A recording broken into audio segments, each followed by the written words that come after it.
Bueno, para hacer el O Susana está pensado para la mano derecha y la mano izquierda con Bassetti, este arreglo. Pongo el Do con el 1, el Re con el 2, el Mi con el 3, ¿vale? Primera fila, tercera fila, segunda fila, debajo el Sol con el 4 y el La con el dedo 5. La, Sol, Mi, Re, Do. Es muy parecida a las canciones chinas que hacíamos al principio del curso. En un momento dado, en la canción, en el segundo sistema, en el primer compás, cuando tenemos que tocar el Fa, necesitamos un dedo más porque el Fa no lo tenemos pillado. Entonces, con el dedo 3, el del Mi, lo pasaremos al Fa.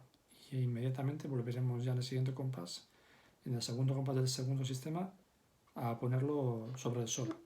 Sobre el Mi, perdón. ¿Vale? Entonces pasa del Mi al Fa y vuelve. La mano izquierda lo mismo. Do con el 1, Re con el 2, Mi con el 3, Do, Re, Mi, Sol debajo del Mi con el 4 y La con el 5. Y cuando necesitemos el Fa, pasaremos el dedo 3 del Mi al Fa.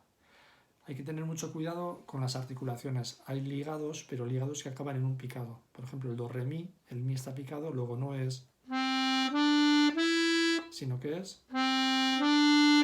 Luego tengo picado, subrayado, mantengo a fondo y todo el valor. Luego ligado, picado en La. Cambio el fuelle.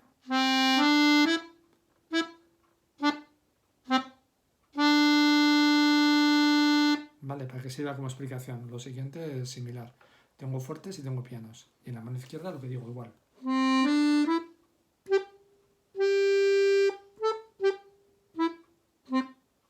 Los picados los hacemos en este caso con el dedo. No hacemos ni de muñeca ni de antebrazo.